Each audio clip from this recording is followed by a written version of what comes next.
Hello, I'm Andrew Susskind, and I'm a psychotherapist and author based on the west side of Los Angeles since 1992, specializing in trauma and addictive compulsive behaviors. Welcome to my podcast, named after my recent book, It's Not About the Sex. Here we have honest conversations related to compulsive sexual behavior and trauma, all from a sexual health perspective. Our intention is to offer fresh viewpoints and practical strategies toward establishing greater intimacy and a more deeply connected life. Let's begin. Hello, Sue. Hi, Andrew. How's it going? It's going really well. How are you doing? Good. Glad the rain finally stopped for Oh now. my gosh. Do you see the smile on my face? I know our listeners can't, but I was just outside like, oh, this is what it's all about. Yeah, I love getting that vitamin D. The sun is out. And for those who are not in Los Angeles, you have to picture this because this is rare for us. So in general, we're surrounded by mountains pretty much. Mm, But you know, Sue, that we don't usually see anything more than snow-capped mountains, right. but the mountains are white.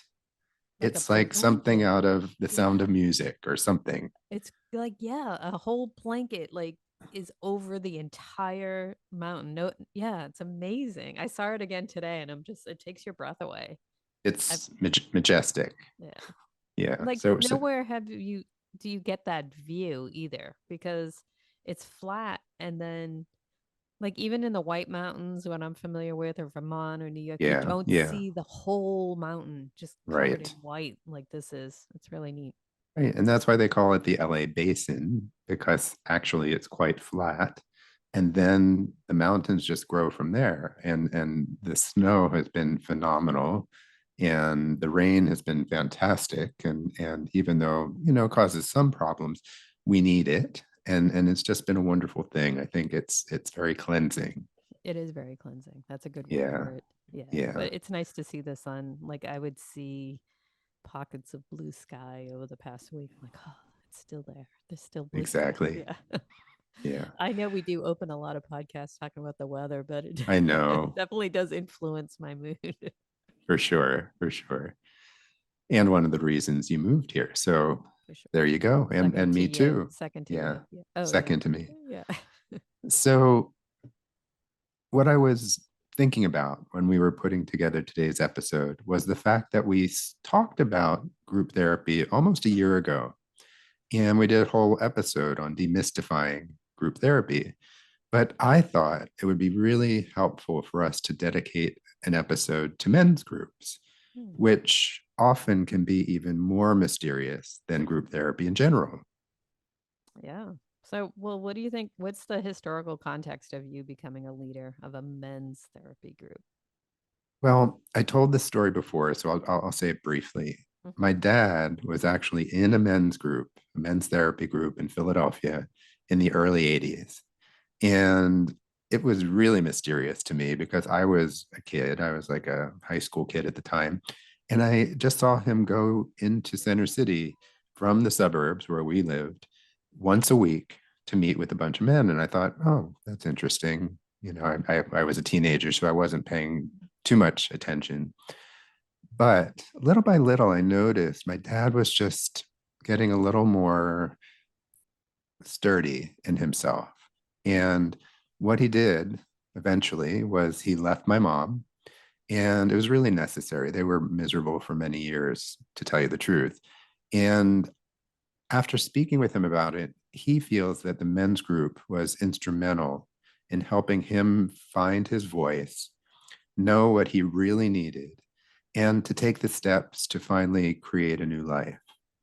And so my dad illustrated something for me through that experience that was really quite unusual at the time, but he somehow knew, I guess actually his individual therapist at the time told him to consider this men's group.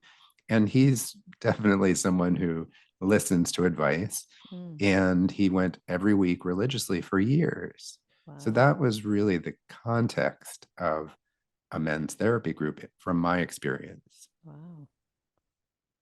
So it seems like the men in that group and your dad that you're speaking about really needed a safe place and a safe space for other men to be able to communicate, and to be understood by other men.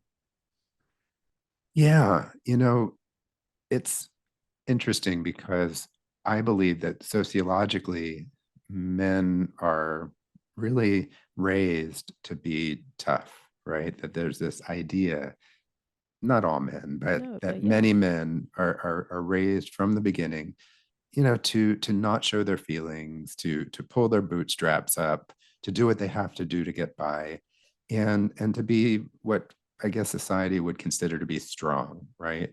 And I think that's such a disservice. And so this is what I understand, and I'm sure it's much more in depth than this.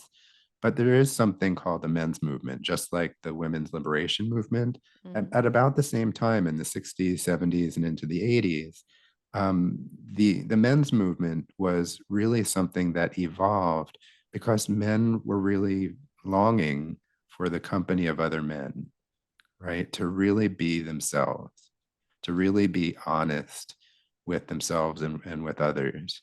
And, some groups form that I think get a little bit of a bad rap, which is those men's groups in the 80s that were used things like sweat lodges, Hmm. drumming, Hmm. talking sticks, that kind of thing.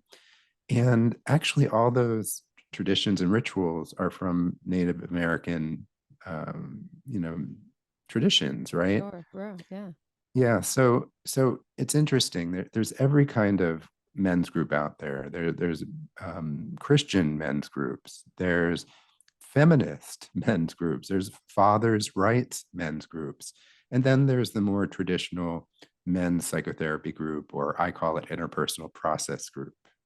Yeah, now that you mention it, I remember my dad did belong to, it was like the Knights of Columbus. So I think it's like Christian based group, but he would go and it was men's only. And yeah, it was interesting. I thought it was like this big secret group, kind of like you're speaking about with, it was a mystery. There was some mystery to it.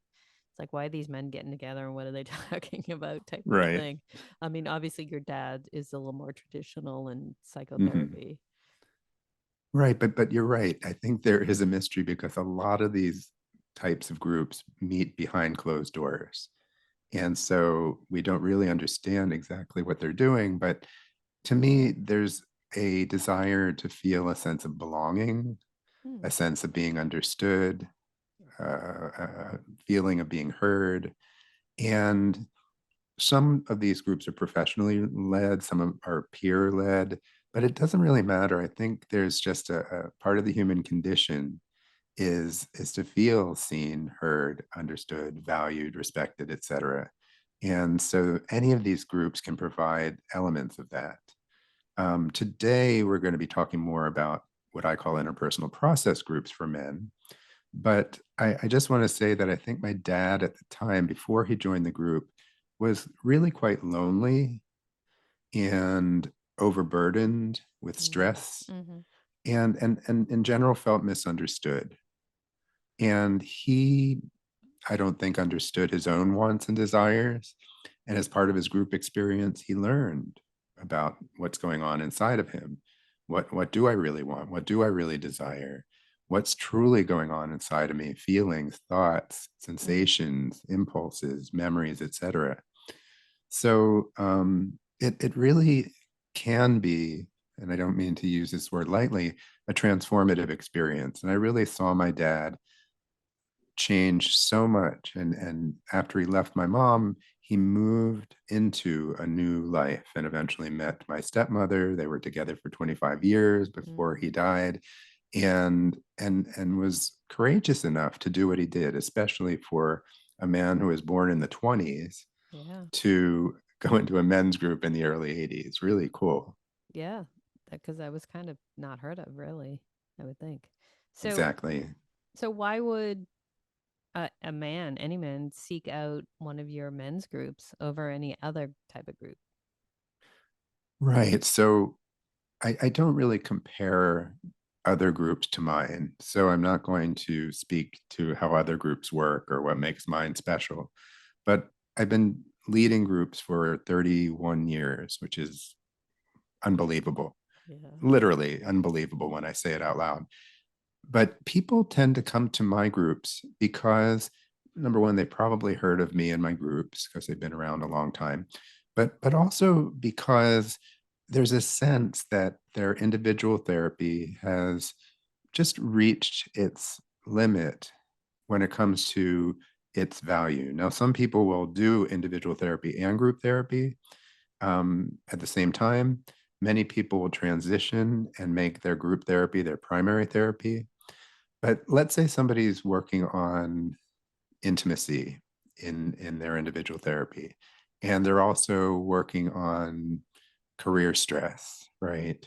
Or or just feeling a sense of not knowing what they really want. Like they have a sense of what they might want out of life and relationships, but they don't know how to really ground themselves, right? Hmm. So those are some examples of what people come to group for, because the difference, of course, between individual and group is in group, you get a lot more feedback and you're with other men, not professional in terms of being therapists, but other men who really want to learn about themselves and really want to help you learn about themselves, right? So it's that feeling of, huh, we're all in each other's corner. We really want the best for each other.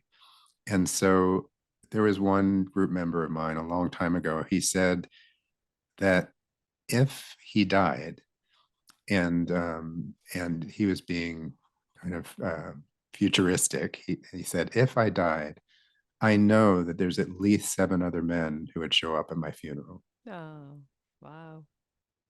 Very touching. Yeah. Interesting.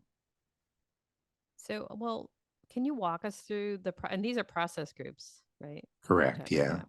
Can you walk us through the process? Like a man calls you, he tells you that his therapist thinks he would benefit from a men's group. Sure. The first thing I want to do is I want to talk to somebody over the phone and make sure that they really understand the nature of my particular process group, right? So we do a little pre-assessment just to make sure they're on the right path. And then I'll say to them, based on our phone call, would you like to meet with me to go over more in detail what group is about, what you might bring to group, and what the group might bring to you?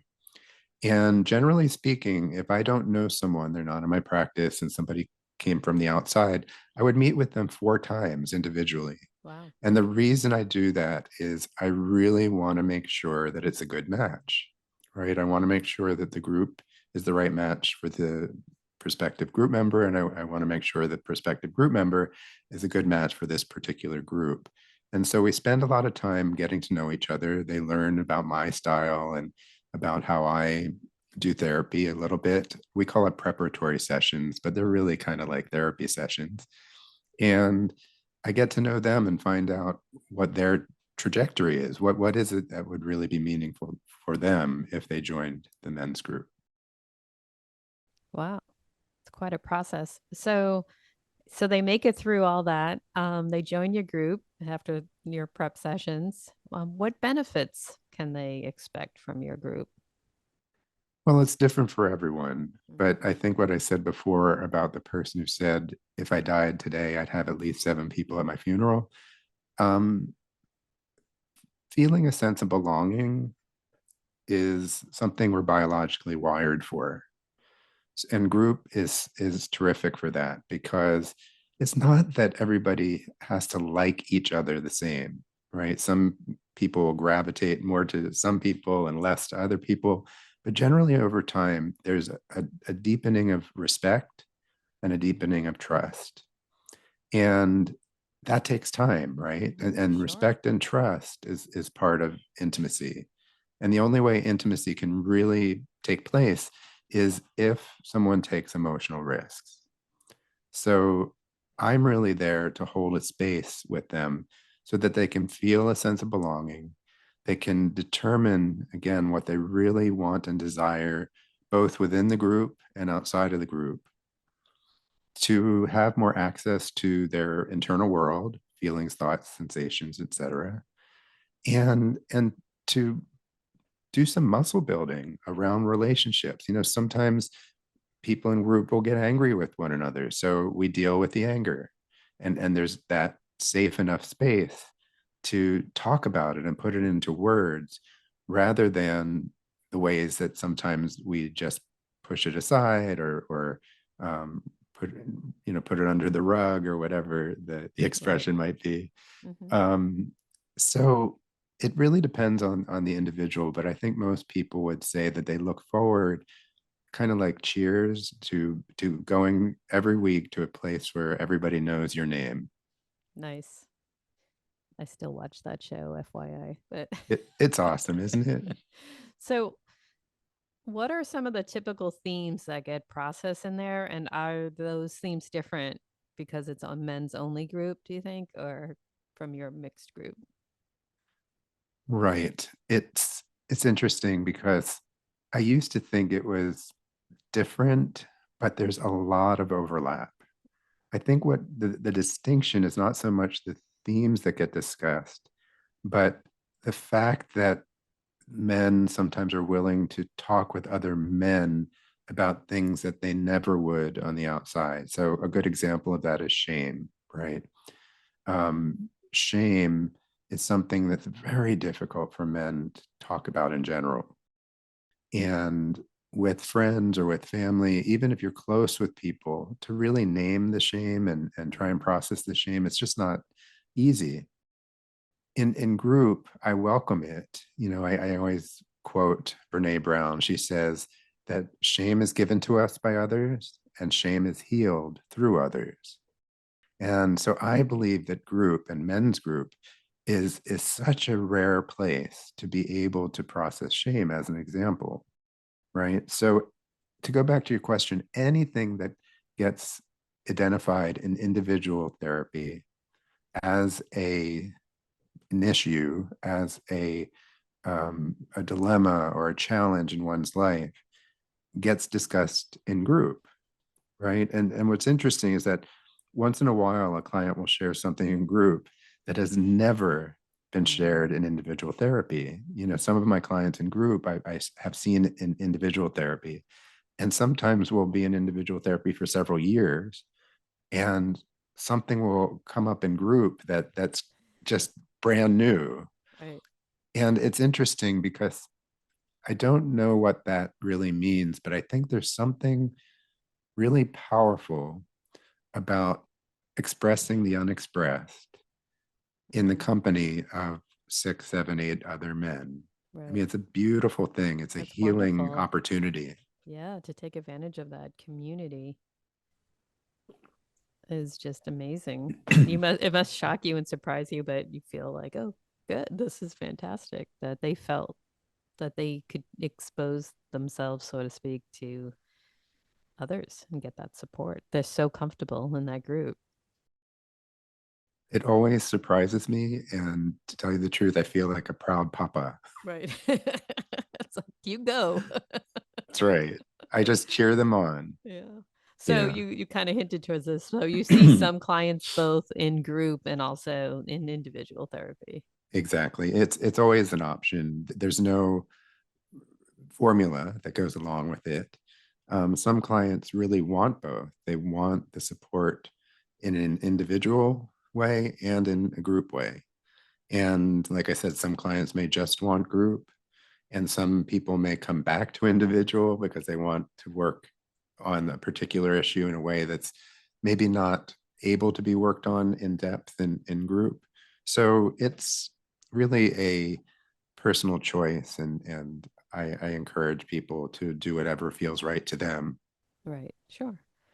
So how long does a typical client stay in group? And when it's time for them to leave, how do they say goodbye? It's a difficult question. I've never taken statistics on this, but I would say on the average, maybe 3 to 5 years. It's not a short term commitment. What I tell people when they're considering group is that if you're coming to my Tuesday afternoon group, block out your Tuesdays for the indefinite future.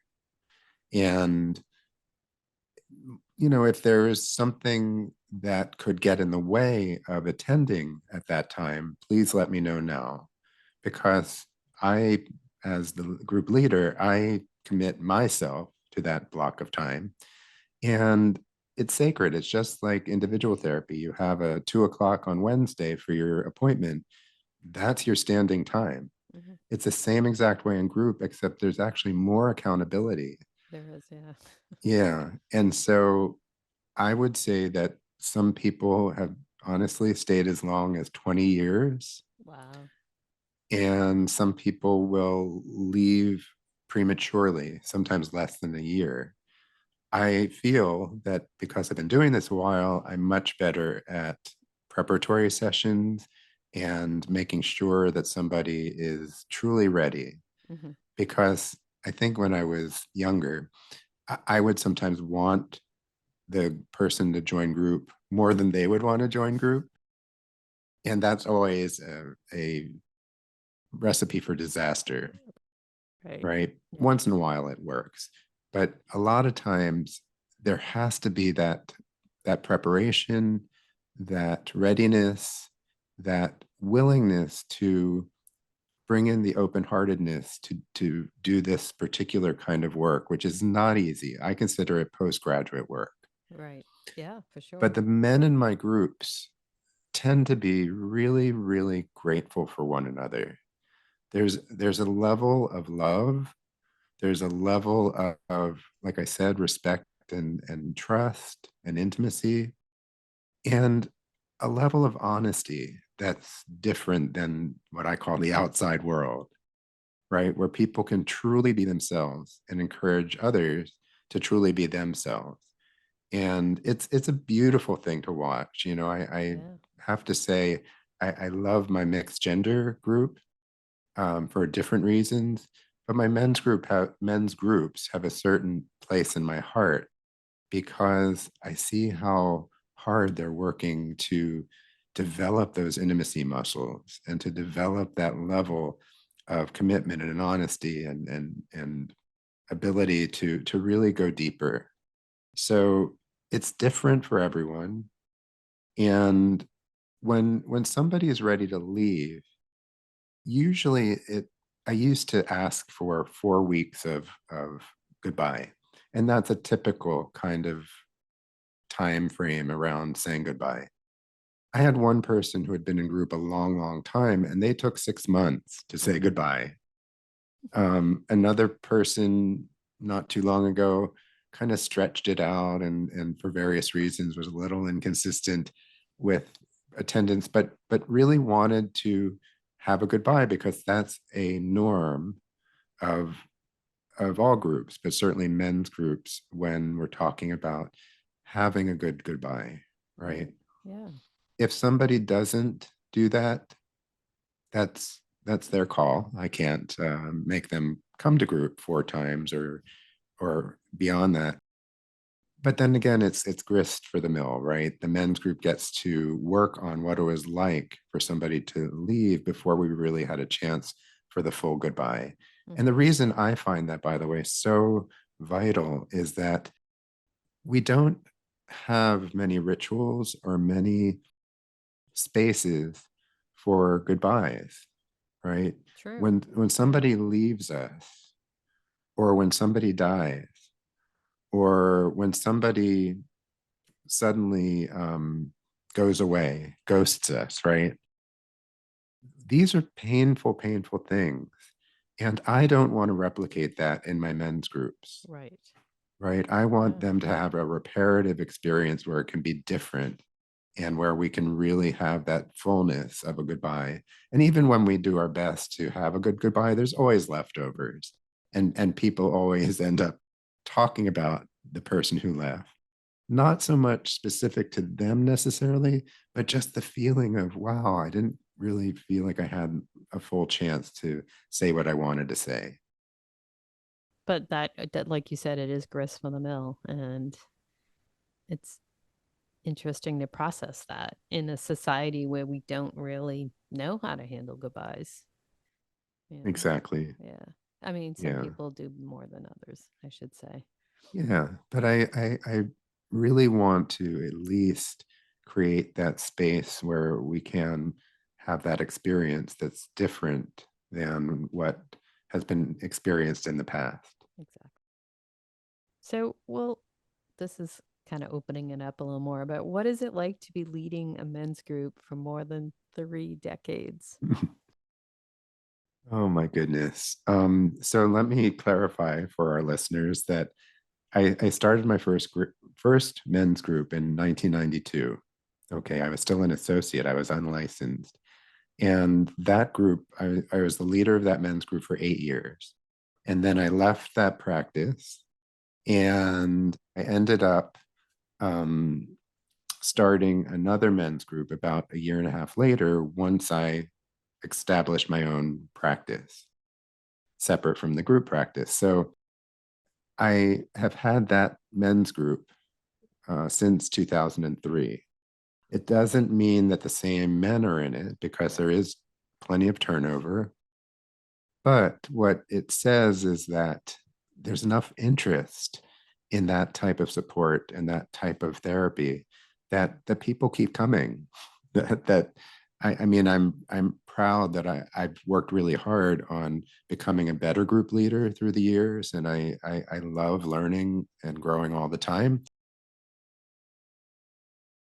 But the thing about leading men's groups for 31 years is honestly, it's such a gift. I feel so grateful. As I'm talking, it's like a Rolodex of men who have trusted me to come into our men's groups and do the work, right? Some have stayed longer and worked deeper. Some have stayed less time and haven't been able to go as deep. That's okay. Hopefully they got something from the experience. So if there's anything I can say about the 31 years is first of all, it feels unbelievable to me.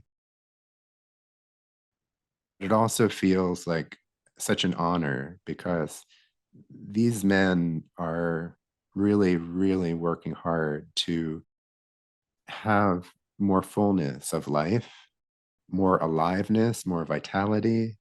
And my hope, and there's no real measure that can look at this, at least I'm not a researcher, but Mm, I haven't found a measure. But I hope that from the time they come into the group till the time they leave group, they feel more expansive, right? They feel more alive. They feel more vitality. They feel more sense of hope. And all of those things are priceless. for sure. And to Yeah. be able to witness that week in and week out, I mean, basically, I've been my first group was Wednesday at 7 o'clock, and was a weekly group, and now I still have a Wednesday 7 o'clock group all these years, and I feel like there's something I want to say sacred about what gets shared. It's more than therapy in some ways. It's really a tribe of men working really, really hard to be their best selves. It's beautiful. Can you, I don't know if you want to do this or not, but I was wondering if maybe you could share a little bit about how you facilitate it and a little bit about the group. Like, do you present a theme? Would you bring up shame, or do you allow them to kind of bring that up? It's a great question, and I'll try and answer it as best I can in shorthand. Um, I don't bring themes into the group. What I count on is that group members come to group wanting to work on something in particular, wanting to focus on an issue in their lives. And it might be something in the room with the other group members Mhm. that came up, or it might be something that happened outside. Because I consider them here and now process groups, what most people say about men's group is that they take home the feeling of being with one another. There might be issues, let me give you some quick examples. Let's say somebody is involved in some kind of marital problems. They may talk about marital problems, or someone might be really, really burdened with aging parents. And that's another something that might get discussed, right? But ultimately, the details or the content of what gets discussed is actually secondary. It can be Mhm. helpful, but the primary is the honesty with one another and really deepening the feeling of being with men who really care about other men, right? So, and by the way, my men's groups have some diversity. I've always had a mix of gay and straight, maybe a little sprinkling of bisexual, I'm not sure. But definitely different sexual orientations, which is not always the case, by the way. Some men's groups are one or the other. And my dad's group in the early 80s was mixed in that way. And so I really use that as a template. But what I was going to say, Sue, to answer your question is I may name a theme. Like if somebody is talking about aging parents and they're feeling really depleted and feeling shame that they're not showing up for their parents the way they want to show up for them, I might say something about, so it sounds like there may be some shame around that issue of being there for your parent. And so I might name, right, or I might state my observation, but I never I don't bring in the theme of the night. That's not the Mhm. kind of group Right. I have been trained in. I really depend on the clients to bring it in. And I'm always looking at the dynamics between the group members. Mhm. The content, if I get too lost in the content, I know that I've got to ground myself and come back to what's happening between the group members and in their relationship to me as well. Would you call out a client who might you see like fidgeting when someone's talking about something that's uneasy, or ask them to maybe speak about what this is bringing up in them, or Absolutely. So yeah. my Wednesday night group is right now completely on Zoom, which for Oh, me okay. is a little bit of a heartache, I have to say. I love in person, but I've learned to Mm. work with Zoom, which is, a gift that we even have the technology. It's not as easy to pick up on nonverbals, but when somebody's looking away, and usually it's maybe looking at their phone or just they're tired and they're not able to keep eye contact on Zoom, I might mention to them, I don't want to shame them, of course, but I might say, "Oh, Joe, I noticed that your eye contact is a little bit askew tonight. Is there Mhm. something that might be telling us? Can you put words to that?" So, same thing with fidgeting. Occasionally, I can pick up on fidgeting, and I usually say something about it again, just in passing to see how they're able to work with that. My groups, because many of the men have been with me for a long time, they don't get defensive about it. They usually say, "Yeah, I'm bored," or or I'm distracted. I had this thing happen at work today, and I could use some time. Mhm. Well, I'm curious why you didn't mention that early on, but absolutely, let's make sure you get some time tonight. So Good. yes, Yeah. that's Yeah. in person. It's easier with nonverbal for sure because we get the full body and And the the phone's not. energy in the room. Yeah, Yeah. Yeah, the for sure. Yeah. distractions aren't there. Yeah, it's a great question, Sue. I think it's we're always looking for what's being said and what's not being said. Yeah. The nonverbal um, cues are important, I think, for people, even outside a group, to be able to be aware of. Like, what are you putting out yourself? That's right. You know, so just one more thing for people to draw their attention to For sure. when they're And active listening, you know. that's right. There's an expression, intent versus impact. And so someone might think their intention is to be attentive to someone, but for some reason, they don't come across that way. The impact on the other person or persons is, you seem really distracted or shut down tonight or something like that. Right. Yeah. And so the impact that the guys have on one another and on me, and the impact that I have on them, is always talked about in one form or another. Mhm. It's a wonderful Yeah, opportunity to be able to almost practice things that you wouldn't necessarily get away with, right?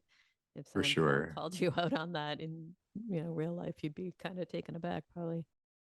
For sure. Well, congratulations on your 3 decades. Do you have openings now? I'm not qualified, but I for actually, your men's group. I do have one opening in my Wednesday night group. And yeah, I'm really blessed. All I can say is I'm blessed, and um, I'm always open to continuing to learn. And every time there's a new group member, and every time the group is going in a different direction than I expect, it keeps me on my toes. Mm, And so I'm looking forward to, at some point, bringing in a new group member. As I mentioned, I go quite gradually. Um, but yes, thank you for asking. And I'm sure the right person will show up. I hope Well, so. thank you so much for talking about this with me, Sue. As I talk about it, I feel so awake Hmm. and so passionate about what this particular therapeutic space provides, and what it's been like from literally 1992 to 2003, and how it's truly changed me. It's amazing. Sounds like there's a book in there, maybe. You never know. Thanks, Andrew.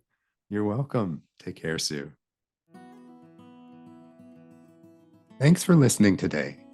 It was so great sharing the time with my colleague and friend, Sue Merlino, and discussing this really meaningful topic. If you're so inclined, please give us a 5-star rating, and be sure to subscribe and share my podcast with those who may benefit. I look forward to you joining us the next time, and don't forget to stay connected.